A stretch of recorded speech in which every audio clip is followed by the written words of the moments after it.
सुरेश अपने भले स्वभाव की वजह से गांव में काफी ज्यादा प्रसिद्ध था। गांव का हर एक इंसान सुरेश की काफी ज्यादा इज्जत करता था। सुरेश की गांव में इज्जत तो थी ही थी। गांव में सभी लोग सुरेश की काफी ज्यादा तारीफ किया करते थे। सुरेश भाई, तुम तो हमारे गांव में देवता के समान हो। तुम्हारे जैसा इंसान किसी गांव में नहीं मिल सकता। तुम हर किसी की मदद कर देते हो, वहाँ भी बिना किसी लालच के। मैंने तो आज तक तुम जैसा इंसान नहीं देखा। भाई, मुझे पता है, जो इंसान दूसरों की भलाई करता है ऊपर वाला उसकी मदद करता है। वो कहते हैं ना, कर भला तो हो भला।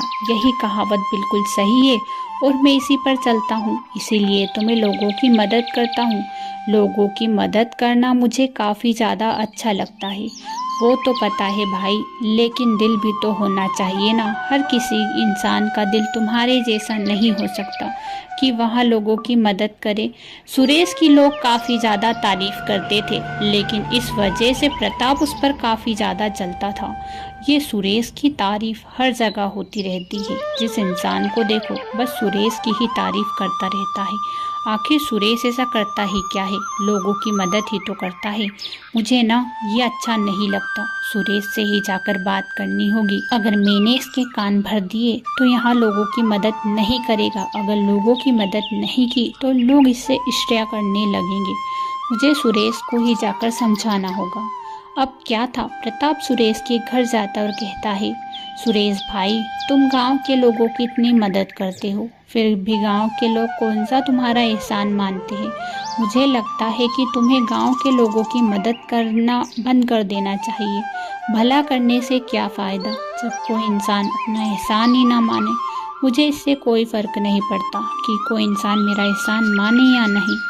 मुझे यहाँ अच्छा लगता है कि किसी के बुरे वक्त में मैं काम आऊँ। और तुमने वो कहावत तो सुनी ही होगी, कर भला तो हो भला। अगर हम किसी का भला करते हैं तो भगवान हमारा भला करते हैं। फिर हमें इससे क्या फ़र्क पड़ता है कि कोई इंसान हमारे बारे में गलत सोचे या सही। हाँ, ये बात तो तुमने सही कही, लेकिन मुझे नहीं लगता कि तुम्हें लोगों की मदद करनी चाहिए, क्योंकि जिन लोगों की तुम मदद कर रहे हो उससे तुम्हारा ही भारी नुकसान हो रहा है। तुम अपनी फसल का आधा हिस्सा लोगों की भलाई में लगा देते हो। तुम्हें मिला ही क्या? तुम्हारा सारा काम अटका पड़ा है, ना तुम्हारा अच्छा घर बना है। तुम चाहते तो तुम्हारा अच्छा घर बना सकते हैं थे। सारे गांव में सबसे अच्छी फसल तुम्हारी ही होती है, लेकिन तुम हो कि लोगों की भलाई में ही वहाँ आधी फसल लगा देते हो और आधी फसल से तुम्हारा खर्चा चलाते हो। इससे अच्छा कि तुम पूरी फसल ही अपने घर के कामों में लगा दो, तो तुम गांव में सबसे ज़्यादा अमीर इंसान बन जाओगे। भाई, कोई लालच नहीं है और लोगों के आशीर्वाद की वजह से ही तो मेरी इतनी अच्छी फसल होती है। गांव में सबसे अच्छी फसल इसी वजह से होती है क्योंकि मैं लोगों का भला करता हूँ। इसीलिए मैं आधा हिस्सा लोगों की भलाई में लगा देता हूँ। चाहे मुझे 4 गुना फसल हो और अगर इससे अच्छी फसल हुई तो भी मैं आधी फसल लोगों की भलाई में ही लगाऊंगा। मेरा यहाँ कर्म है कि मैं लोगों का भला करूँ। मुझे लगता है कि तुम्हें समझाना बड़ा ही कठिन है। तुम्हें समझाने से कोई फायदा है ही नहीं। मैं तो तुम्हारे भले के लिए आया था। मैं तुम्हारा अच्छा दोस्त हूँ, इसीलिए तुम्हारा भला चाहता हूँ, वरना किसी दूसरे इंसान ने तो अभी तक तुमसे ये बात कही ही नहीं।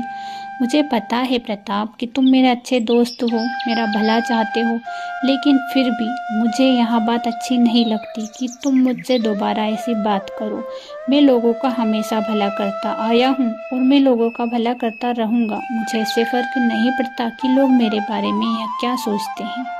प्रताप की एक भी बात सुरेश नहीं सुनता। प्रताप को काफ़ी ज़्यादा गुस्सा आता है और गुस्से से लाल अपनी पत्नी पर भड़क जाता है।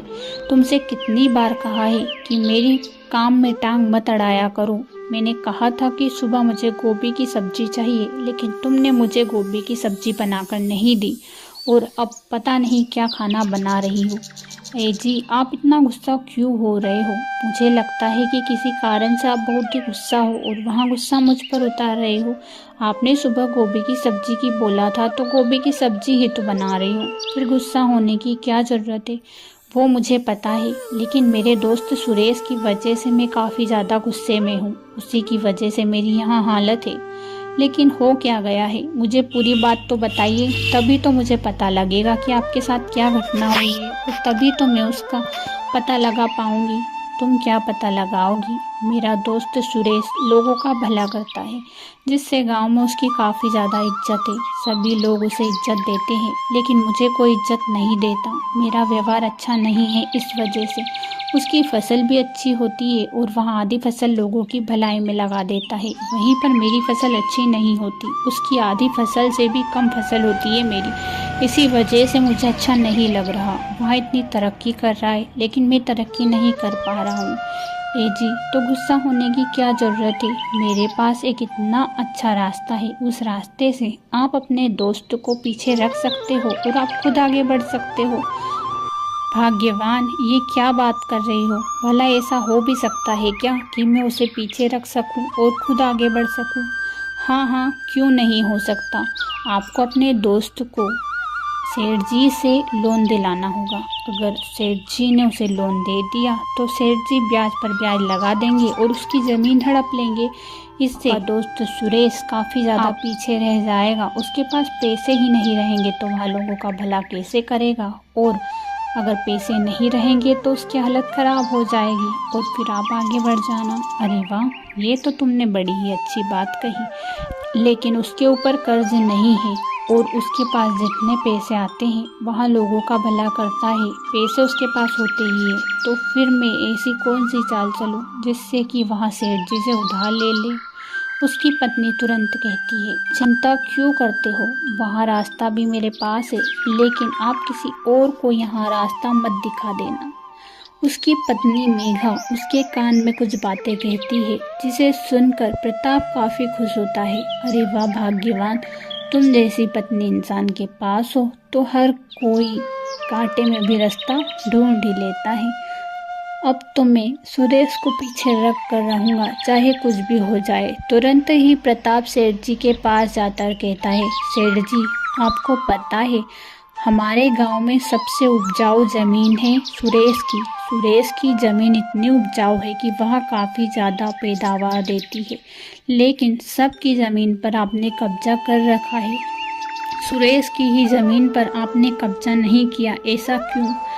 प्रताप, तुम इतने प्रतापी हो, लेकिन तुम्हें इतनी बात नहीं पता कि किसी इंसान के ऊपर कर्ज होता है तभी तो मैं उसकी ज़मीन हड़प पाता हूँ ना। अब सुरेश के ऊपर कर्ज ही नहीं है तो मैं उसकी ज़मीन कैसे हड़प लूँ? काफ़ी दिनों से उसकी ज़मीन पर मेरी निगाहें टिकी हुई है, लेकिन फिर भी मैं उसकी ज़मीन नहीं हड़प पाता क्योंकि उसके ऊपर कर्ज ही नहीं है। मैंने काफ़ी बार उससे कहा भी है कि तुम मुझसे कर्ज ले लो, लेकिन वह मुझसे कर्ज लेने का नाम ही नहीं लेता।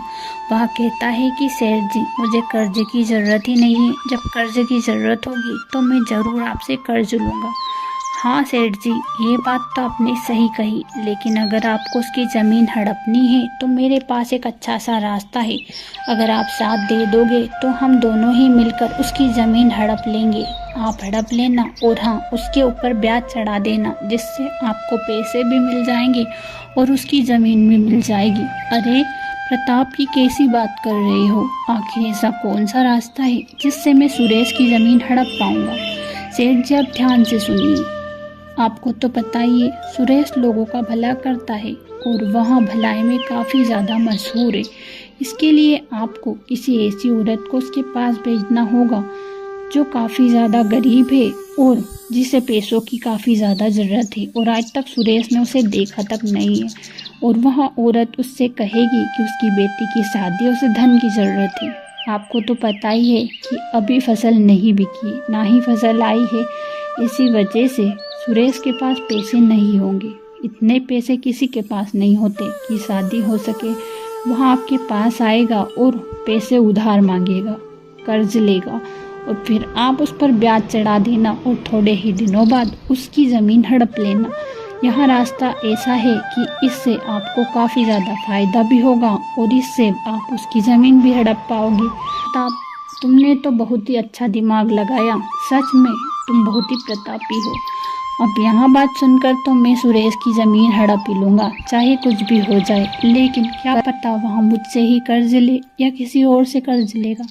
नहीं नहीं, आपको तो पता ही है जब तक मैं हूँ वहाँ आपसे ही कर्ज लेगा। अब क्या था, प्रताप अपने दोस्त के पास जाता और काफ़ी देर तक बातें करने लगता है कि एक बुजुर्ग तुरंत वहाँ आती है। बेटा सुरेश, मैंने सुना है कि तुम काफ़ी ज़्यादा दयावान हो, लोगों का काफ़ी ज़्यादा भला करते हो। मैंने तुम्हारी काफ़ी ज़्यादा तारीफ सुनी है।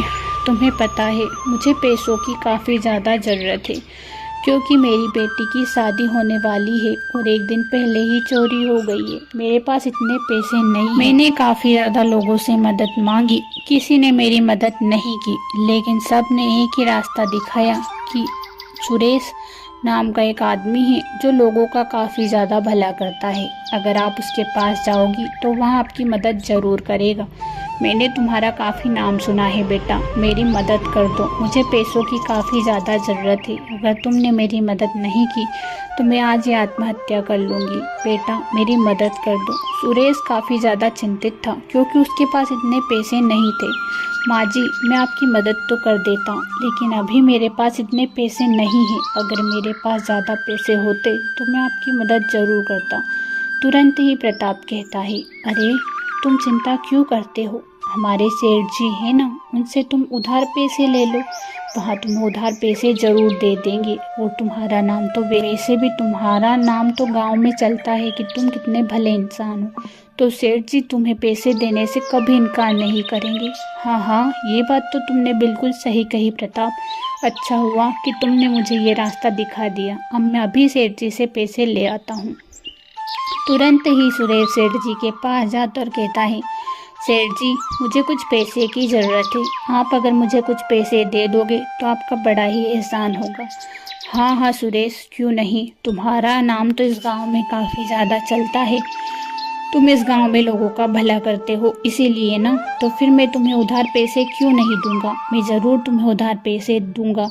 तुरंत ही सेठ उसे उधार पैसे दे देता है, जिसे पाकर सुरेश काफ़ी ज़्यादा खुश हो जाता है और वहाँ पैसे उस बुजुर्ग औरत को दे देता है। लीजिए माँ जी, यहाँ पैसे, अब आप अपनी बेटी की शादी अपनी इच्छा के अनुसार कीजिए, आपको चिंता करने की अब कोई ज़रूरत नहीं है, इतने पैसों में उसकी शादी हो जाएगी। बुजुर्ग औरत वहाँ से चली जाती है। बुजुर्ग औरत तुरंत ही सेठ के पास जाकर उन्हें पैसे देते हुए कहती है, लीजिए सेठ जी, ये आपके पैसे। उस इंसान ने पैसे मुझे दे दिए, आपके पैसे फिर आपके पास ही आ गए। हाँ, ये बात तो बिल्कुल सही है, प्रताप का दिमाग तो बहुत ही अच्छा चलता है, मेरे पैसे भी मेरे पास आ गए और अब देख लेना सुरेश की ज़मीन भी मेरे हाथ आ जाएगी, जिसका सपना मैं कई दिनों से देख रहा था। ऐसे ही कुछ समय बीतता चला जाता है कि सुरेश की फसल आ जाती है। मेरी फसल भी आ गई है और फसल को बेच भी दिया है। अब मुझे लगता है कि सेठ जी का कर्ज चुकता करने का समय आ गया है, मुझे सेठ जी का कर्ज चुकता कर देना चाहिए। सुरेश तुरंत ही सेठ जी के पास जाता और कहता है, लीजिए सेठ जी, ये आपका कर्ज जितना भी था मैंने चुकता कर दिया है, यह आपका सारा कर्ज। अरे ये क्या कर्ज, कर्ज तो अभी बाकी है, ब्याज बाकी है, कर्ज है तो है, ब्याज कितना हो गया तुम्हें पता भी है। सेठ जी, लेकिन आपने तो ब्याज की बात ही नहीं की थी, फिर ब्याज कैसा। अरे ब्याज तो लगाऊंगा ही ना, क्या तुम्हें ऐसे ही धन दे दूंगा, किसी को उधार देने में मुझे क्या मज़ा आ रहा है क्या, किसी को भी अगर पैसे देता हूँ तो मैं ब्याज तो लगाता ही हूँ, तुम्हें तो यहाँ बात पता ही है। हाँ सेठ जी, लेकिन आपने मुझसे ये बात नहीं कही थी, आपने कहा था कि 1 महीने के अंदर ही तुम पैसे दे देना, मैंने तुम्हारे 1 महीने के अंदर ही पैसे दे दिए, तो फिर ब्याज कैसा। अरे ब्याज तो ब्याज होता है, मैंने कहा ना मुझे मेरा ब्याज चाहिए। अच्छा सेठ जी, आप अपना ब्याज बता दीजिए, मैं आपका ब्याज भी चुकता कर दूंगा। सेठ सुरेश को इतना ब्याज बताता है कि जिसे सुनकर सुरेश चक्कर खाने लगता है। अरे सेठ जी, इतना ब्याज मुझे पता भी नहीं था कि इतना ब्याज भी लगता है, आप मुझ पर इतना ब्याज कैसे लगा सकते हो, इतने ब्याज से तो मैं मेरी ज़मीन भी बेच दूंगा, लेकिन आपका ब्याज नहीं पटेगा। अरे किस ज़मीन की बात कर रही हो, अब वो ज़मीन तुम्हारी नहीं रही, अब वो ज़मीन तो सिर्फ और सिर्फ मेरी है, अब वो ज़मीन किसी की नहीं है, समझ में आया या नहीं। सेठ जी, आप मेरे साथ ऐसा नहीं कर सकते, क्योंकि अब मैं सरपंच जी के पास जाऊंगा और उन्हीं से रास्ता खोजूंगा। तुरंत ही सुरेश सरपंच के पास जाता और सारी स्थिति सुनाता है। अरे ये तो बहुत ही गलत हुआ है तुम्हारे साथ ऐसा नहीं करना था। आखिर सेठ को ऐसा नहीं करना चाहिए, मुझे उससे बात करनी ही होगी। सरपंच तुरंत ही सेठ को बुलाता है और कहता है, सेठ धनीराम, तुम्हें तो पता ही है कि इस गांव में सभी लोग तुम पर विश्वास करके ही तुमसे कर्ज लेते हैं, लेकिन मुझे तुमसे ये उम्मीद नहीं थी कि तुम सुरेश को ऐसा धोखा दोगे। सरपंच जी, मैंने सुरेश को कोई धोखा नहीं दिया है। मैंने उससे जुबान की थी कि जब तक वह अपना कर्ज चुकता नहीं करेगा उसे ब्याज देना होगा। मुझे पता है कि उसने भी हाँ भरी थी, लेकिन अब ये मना कर रहा है कि मैं ब्याज नहीं दूंगा। नहीं सरपंच जी, मैंने ऐसा कुछ नहीं कहा था, यहाँ झूठ बोल रहा है। सरपंच जी, अगर आपको मेरी बातों पर विश्वास नहीं होता तो आप इसके दोस्त से पूछ सकते हो। इसका दोस्त प्रताप भी इसका काफ़ी अच्छा दोस्त है और आप उससे पूछ सकते हो, वहाँ अपने घर पर ही होगा। सरपंच तुरंत ही प्रताप के घर जाकर पूछता है तो प्रताप कहता है, आपको तो पता ही है सेठ जी कि इस गांव में सुरेश की काफ़ी ज़्यादा चर्चाएं हैं, लेकिन उसकी सच्चाई मुझे ही पता है। वह लोगों से ज़ुबान कर लेता है लेकिन फिर पलट जाता है, जिस तरह सेठ जी से उसने ज़ुबान की थी और फिर पलट गया। वहाँ ऐसा ही है सेठ जी, वहाँ धोखेबाज है, हमेशा धोखा ही करता रहता है। यह बात सुनकर सुरेश को काफ़ी ज़्यादा दुख होता है। मेरे दोस्त प्रताप, मैं तुम पर इतना विश्वास करता था, लेकिन तुमने मेरे साथ इतना बड़ा धोखा किया। तुमने ही सेठ से मुझे कर्ज दिलाने को बोला था और कहा था कि वह तुम पर विश्वास करते हैं, लेकिन मुझे नहीं पता था कि तुम्हारे अंदर मेरे लिए इतनी ईर्ष्या है। अरे कौन सी ईर्ष्या, तुम हो ही ऐसे, हमेशा से तो ऐसे हो और अब बदल रहे हो। बेचारे सेठ के पैसे दे दो ना, वरना ज़मीन दे दो, दोनों में से कुछ तो दो उन्हें। पहले कहा था ना कि मैं इतना ब्याज दूंगा, अब क्यों पलट रहे हो? हाँ, मुझे पता है कि तुम दोनों मिले हुए हो और मुझे फंसाने की कोशिश कर रहे हो, लेकिन भगवान सबको देखता है। तुम्हें पता है, मैं जितने भी लोगों की मदद करता हूँ सबका आशीर्वाद मेरे साथ है, और देख लेना एक दिन ऐसा आएगा कि तुम दोनों ही पछताओगे। अरे इसमें पछताना क्या है सरपंच जी, आप देखिए ना ये कितना झूठ पे झूठ बोल रहा है। मैं इसका इतना अच्छा दोस्त हूँ, इतने सालों से इसके साथ रह रहा हूँ, लेकिन आज मुझे ऐसी बातें बता रहा है जैसा कि मैं गलत हूँ। सरपंच कुछ समझ नहीं पाता और तुरंत ही सरपंच सेठ से कहता है, मुझे पता है सेठ धनीराम कि तुम लोगों को उधार देते हो, काफ़ी ज़्यादा लोग तुम्हारे पास उधार लेने के लिए भी आते हैं। अब तुम्हें लगता है कि तुम्हें सुरेश की ज़मीन रखनी है, लेकिन उसके लिए तुम्हें थोड़ा सा टुकड़ा सुरेश को देना होगा। सुरेश को कोई ऐसी ज़मीन दे दो जिससे वह अपना घर खर्च चला सके, ताकि वह इस गांव से ना जाए। हाँ, अगर ऐसी बात है तो मैं इसे एक छोटा सा टुकड़ा देने को तैयार हूँ। गांव के साइड में ही वो छोटा सा टुकड़ा जो सुरेश ने देखा है और काफ़ी दिनों से वह खरीदना भी चाहता था, वही टुकड़ा वह रख लेगा। लेकिन सेठ जी, वह टुकड़ा तो काफ़ी ज़्यादा बंजर है। वह टुकड़ा मैं इसीलिए ले रहा था ताकि मैं वहाँ पर गौशाला बनवा सकूँ। खेती के लिए वहाँ अच्छा नहीं है। हाँ, तो उसमें मैं क्या कर सकता हूँ? मैं कुछ नहीं कर सकता। मुझे तुम्हें वही ज़मीन देनी है सरपंच जी, इसके अलावा मैं कोई ज़मीन इसे नहीं दे सकता।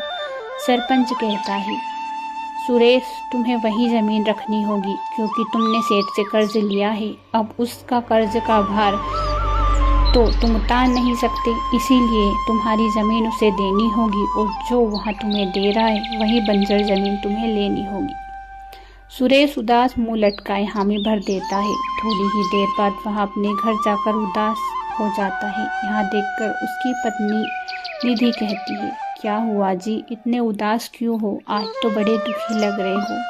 क्या करूं, मेरी सारी ज़मीन सेठ ने ले ली और मेरा दोस्त परम मित्र जिसे मैंने अपना सखा माना था वही इतना धोखेबाज था कि मुझे उसने सबसे बड़ा धोखा दिया है।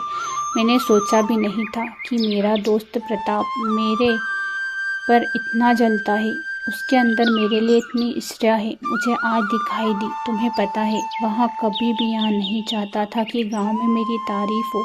मैं लोगों का भला करता था तो उसे अच्छा नहीं लगता था, इसीलिए उन दोनों ने चाल चली और मेरी सारी ज़मीन हड़प ली। मुझे तो सब पता था, लेकिन अब क्या कर सकते हैं। आपका दोस्त प्रताप ऐसा ही है, लेकिन मैं अगर कहती तो आपको अच्छा नहीं लगता। लेकिन आप लोगों का कितना भला करते हो, इससे हमें क्या मिला? यही मिला ना। मैं आज भी विश्वास करता हूँ कि अगर हम लोगों का भला करते हैं तो हमारा भी भला ज़रूर होता है। वो कहावत तो तुमने सुनी ही होगी ना, कर भला तो हो भला। लेकिन मैं कभी भी नहीं हारूंगा। मैं फिर से उस बंजर ज़मीन को उपजाऊ बनाऊंगा और खेती करूंगा। अब क्या था, सुरेश दूसरे ही दिन अपने खेतों पर मेहनत करने के लिए चला जाता है। अब क्या था, सुरेश दूसरे ही दिन खेतों पर जाकर देखता है। खेत काफ़ी ज़्यादा बंजर था, लेकिन फिर भी सुरेश हार नहीं मानता। चाहे कुछ भी हो जाए, इस बंजर ज़मीन को मुझे उपजाऊ बनाना ही होगा।